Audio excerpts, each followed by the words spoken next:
Amma illee immoo waan hin taane, waan gurraallee hin tolle, waan ijallee hin tolle. Kana warroonni kana gallakkisanii warroonni kanaan argitee laayikii fi saabskiraabii barbaadan wallahi maadiri waan rabbii guddaarraa isaan eeggatan. Fuula rabbii guddaa akkatti isaan dhaabbatan. Rabbii kan kee gaafadhu jechuudha wallahi laziim. Waan nama gaddisiisu. Waan boruullee har'a namni kun shabaabaa waan arge dubbataa waan arge haasahaa.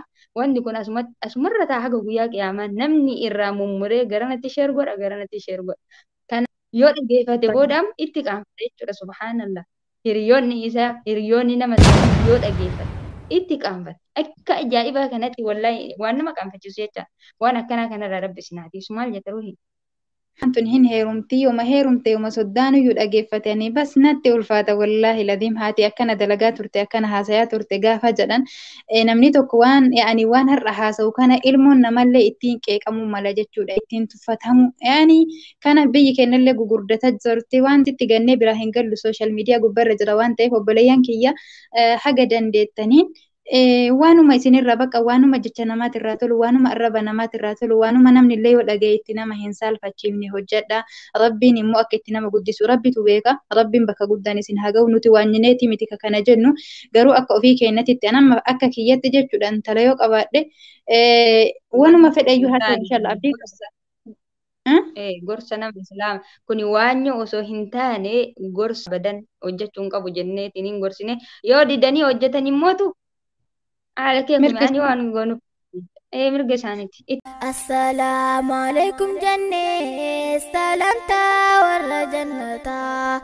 Assalaamu alaikum jannee salamtaa. Maaliifuu namni yeroo ammaa kana jechuudha fakkeenyaaf ati kaayyoo tokko qabattee waan tokko hin dalaga yoo jette fakkeenyaa fi jibba wanni osoo hin taane waanyummaadhaaf malee argitee kaa namni kun waan ati dalaydu san yookaan ho'ati keerirraa dubbattaa keerii dalaydaa sanuma yoo waanyuf taate malee sii galee wanti sun argitee yookaan gara rabbiitti illee haraama tahee osoo hin tahin akkamitti na dura taraadha akkamitti namni kun akkamitti na dura achi taraa akkamitti tarkaanfata kufuu qaba na jalatti irra deemuu qaba lukaanii kan jedhu jechuudha kun akkuma obboleessi keenya dubbate dhugaa rabbiitti ati fira keellee taatu hiriyoota keellee taatu akkuma obboleessi keenya jedhe argitee firii tokkorra wajjin nyaattu nama argitee akkuma inni jedhe kaayyoo kan kee fuuldura dhaabbachuudhaaf imalu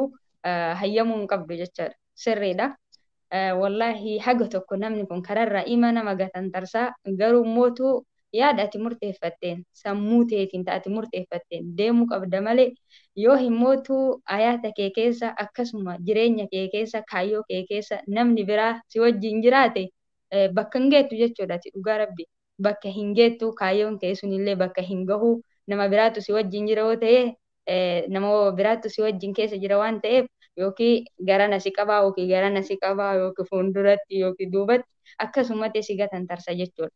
Kanaafuu nama of keessaa baaftee kaayyoo mataa keetiitiin imaluu qabda jechuudha. Akkasii wallahi maashaallah tabaarakallah obboleessi keenya rabbi sarraa jaalatu wallahi dhugaa jirtu lafa gaa'e. Mee ati maal jette waan kana irratti galbee? Dubbiin haftee fi miti anatu hafeef yoo dubbadhe malee jechuudha. Atis yaada bareechee irratti kennite jechuudha. Kanaaf wanti an jechuu barbaadu anarraayyuu kaasee jechuudha. Si irraa kaasee namoonni kaayyoo qabdan obboleeyyan kiyya kaayyoo san wanta kaayyeeffattan san jechuudha.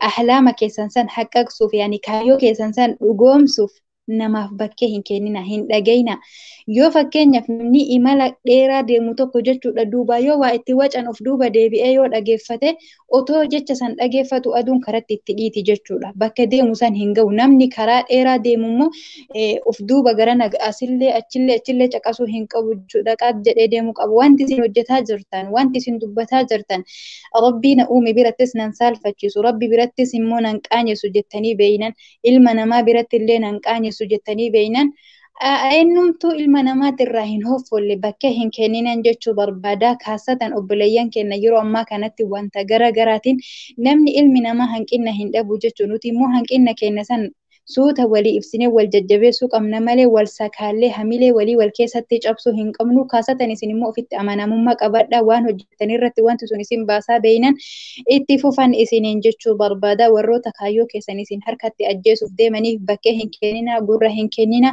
Jabaadhaa, rabbiin immoo tuyyuu waan jechuudha. Isa biratti nu qaanjessuuf waan achitti gaafa addunyaa tanarraa deemne immoo nu rakkisu nu hin dalaysiisini. Immoo tuyyuu jechuudha waan khayrii addunyaa keessatti nu qabaatiif nama jecha namaatiif dhiisu nu hin taasisini. Rabbi nu haa qajeelchu, karaa qajeelarra nu haa kaa'u dheeressuu hin barbaadu. Yaada xumuraa yoo qabaatte nu kenni hin xumurre jechuu barbaade Zeyni. Inshallah wallahi yaada bareedaa irratti kennitee jirta. Yaanni hafee hin jiru. Akkasuma akkuma kamatti dhaamte irratti jechuudha. Ammallee namni kaayyoo teessan duubatti isin hin deebisin jedhaan anillee kanuma dhaamafi jechuudha. Namni kuni wallahi si sakaala jechuudha. Si sakaala kaayyoo keetti irratti si sakaala achi deemuu sitti hin dhiisu. Subhaanallah ani madri waan akkana ilmi namaa tahee fi naan galu jechuudha. Dhugaa rabbi yeroo takka nama gaddisiisa wallahi. Kanaafuu waan biraatiif osoo hin ta'in balleessitaniif osoo hin ta'in hin jiraa miti akkana dura hin tarkaanfanne akkana dura achi hin siine kana malee waan biraati miti isin jajjabaadhaa khayrii irratti wal gorsuu irratti tarii namni amma miidiyaa irratti dubbateetiin khayrii daddabarsu kun tarii nama jabaa tahee nama argitee warra sooshaal miidiyaa kana wal baree nama hunda baratee argitee miskiina biyya keenyaa waliigalteedhaan nama jabaa taheetiin gargaaruu danda'a jechuudha namni kun. Kanaafuu maaliif hamilee isaa duubatti deebisan?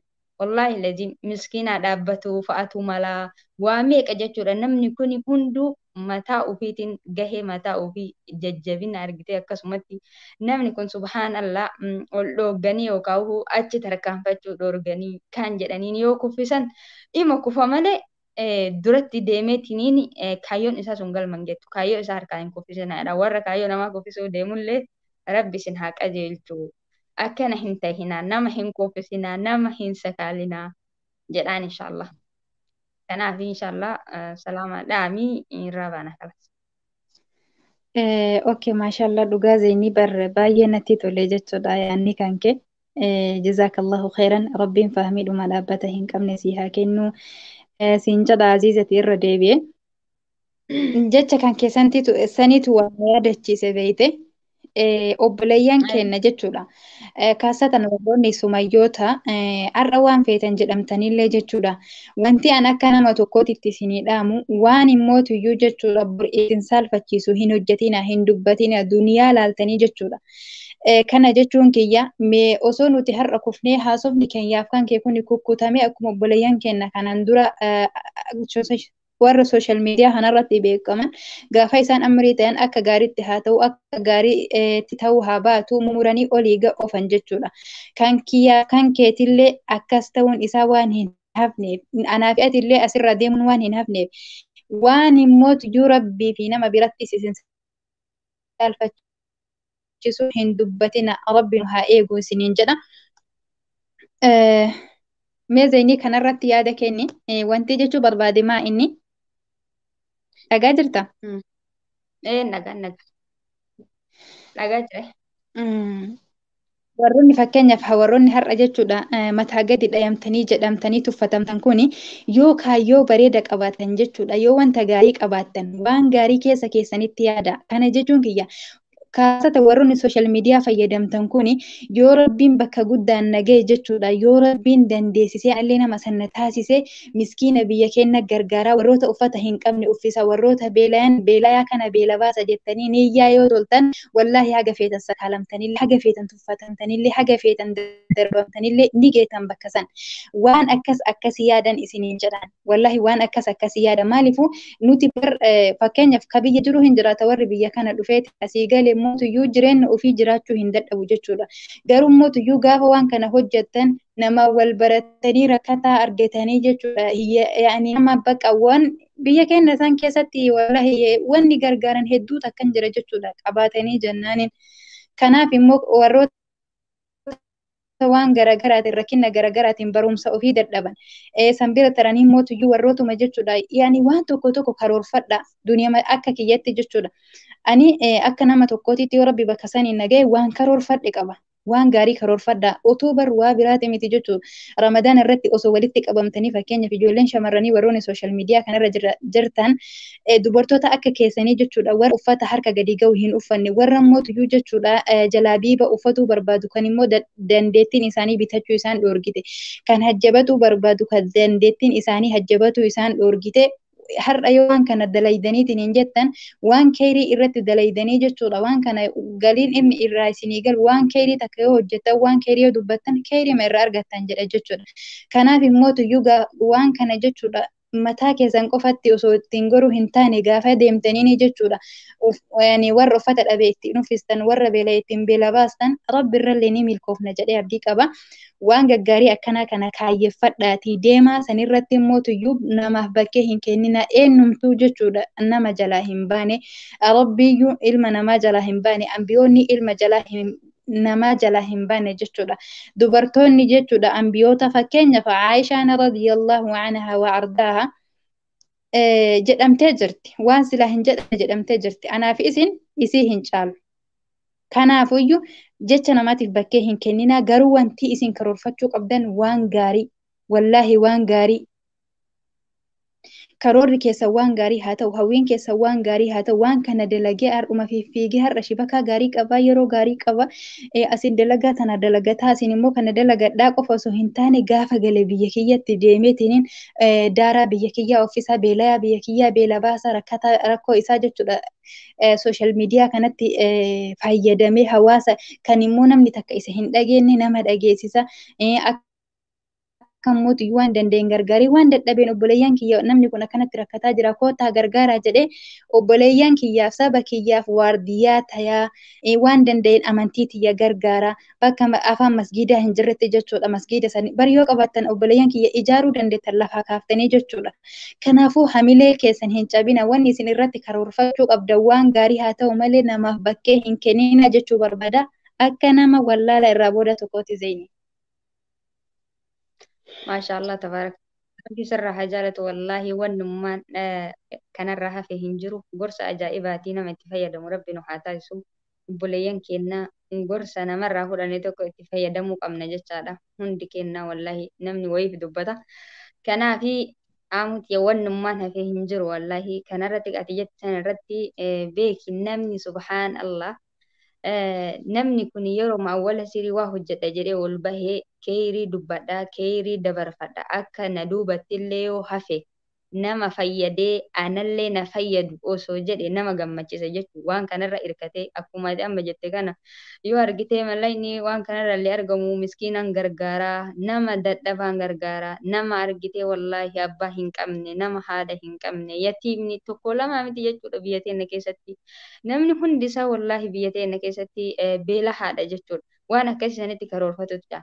Ammallee immoo waan hin taane waan gurrallee hin tolle waan ijallee hin tolle kana warroonni kana gallakkisanii warroonni kanaan argitee laayikii fi saabskiraabii barbaadan wallaahi maadiri waan rabbii guddarraa isaan eeggatan fuula rabbii guddaa akkatti isaan dhaabbatan rabbii kan kee gaafadhu jechuudha. Wallaahi lajiim waan nama gaddisiisu waan borullee har'a namni kun shabaabaa waan arge dubbataa waan arge haasahaa wanti kun asumarra taa haga guyyaa qiyaamaa namni irraa mummuree garanatti sheer godha garanatti sheer godha. Kanaafuu booda namni sun itti ofumaa itti qaanfata jechuudha. Itti qaanfata ofumaafuu yoo dhageeffate boodaan itti qaanfata jechuudha. Subhaanallah. Hiriyoonni isaa hiriyoonni nama sanii yoo dhageeffate itti qaanfata. Akka ajaa'ibaa kanatti wallaahi waan nama qaanfachiisu jecha waan akkanaa kanarraa rabbi sinaatiisu maal jetta ruuhi. Dhiifama gara afaanitti si qabate akkas jennaan an akka kiyyatti maal yaada maaltu natti dhagahama beeta.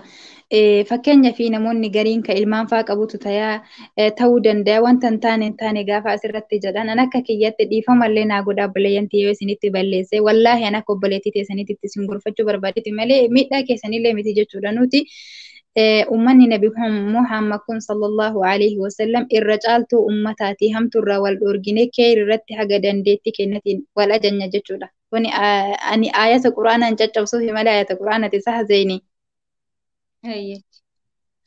Kanaafiyyuu warri ilmaan qabu kun bor guddattee ilmaan tun hin heerumti yooma heerumte yooma soddaanuyyuu dhageeffatanii bas natti ulfaata wallaahi ladiim haati akkana dalagaa turte akkana haasayaa turte gaafa jedhan namni tokko waan yaani waan har'a haasa'u kana ilmoon namallee ittiin qeeqamuu mala jechuudha ittiin tuffatamu yaani kana biyyi kennallee gugurdata jirti waan ta'eef wanni nu har'a asitti biyya alaatitti hafnu kuni wallahi asumatti yaani asitti hafnee asitti gannee biraa hin gallu social media gubbarra jira waan ta'eef obboleeyyan kiyya haga dandeettaniin waanuma isinirra baqa waanuma jecha namaatirraa tolu waanuma arraba namaatirraa tolu waanuma namni illee yoo dhagaye itti nama hin saalfachiifne hojjedha rabbiin immoo akka itti nama guddisu rabbitu beeka rabbiin bakka guddaan isin haa ga'u nuti waanyineeti miti kana jennu garuu akka ofii keenyatti anamma akka kiyyatti jechuudha intala yoo qabaadhe waanuma fedhayyuu haa ta'u inshallah abdii gorsa nama islaama kuni waanyo osoo hin taane gorsa nama islaamati jechuudha namni islaama adabaan deemuu qaba waan booda itti saalfatu abadan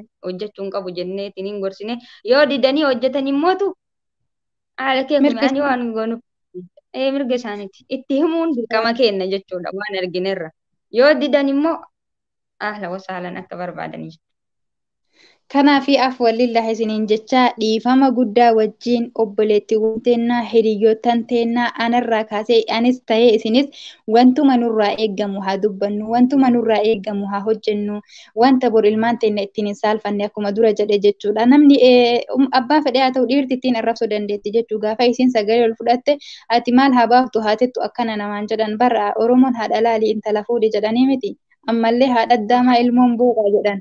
Wallahi lazim kanaafiyyuu of duubatti duniyaan har'aatu ni tartii ilmaan teenna haa yaannu ilmaan teenna akka ilma namaa jalatti ittiin hin qaanofne jechuun barbaada. Wanti simmina yoo jiraate dhiifama guddaa nu godhan isiniin jedha ani gama kiyyaan fixadhe yalla zayni wanni xumura yoo jiraate. Muree jirra wallahi. Gorsa argatanii gorsa kana keessa akka waa fudhattan jennee abdii qabna. Buleettii teenya kabajamtuu jaalatamtu sanallee jajjabeessaa akka bakka guddaan rabbi isii gahuu isiniin jedha.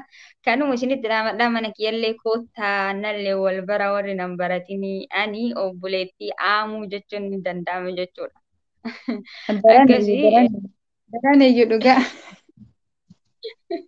Linkii isii jala kaayadada viidiyoo gadhiisuun obboleeyyan kiyyaa dhaqaatii jajjabeessaa zaynuun nama jajjabeeffamuu qabu nama kaayyoo karoora guddaa qabu nama diin ofiit irratti illee jajjaba nama wallaahi maashaa Allah anaafuu fakkeenya tahee wayitaan guggufadhullee fiidee onna qabdudha. Kanaafuyyuu rabbiin immoo hiriyyaa gaarii naa kenne kana narraa hin fudhatinii isinillee hiriyyoota teessa wajji umurii isin haa dheeressuu warra hin qabne dhabdan jedhee abdii qaba hiriyyaa gaarii isinii haa kennu. Gaafa isin duniyaan achiin isin fiide qabdee as isin deebiftu lakkee tuni duniyaadha. Akiraa guddoon nu fuuldura jira jettee karaa kee irratti isin jajjabeessitu isinii haa kennu. Isiniin jedha gamanumaan waan dubbanni keessatti isin aarsu fi miti wanni isin aarsine yoo jiraate dhiifama wanni immoo nuti ittiin isin gammachiifne yoo jiraate galata rabbii kennati waan balleessineef dhiifama akka lammatti ittiin deebineef yaada keessan koomintii jalatti nu kaaya. Tika rabbii keessan of jiraadha. Wassalaamu alaikum wa rahmatullahi wa barakaatuh.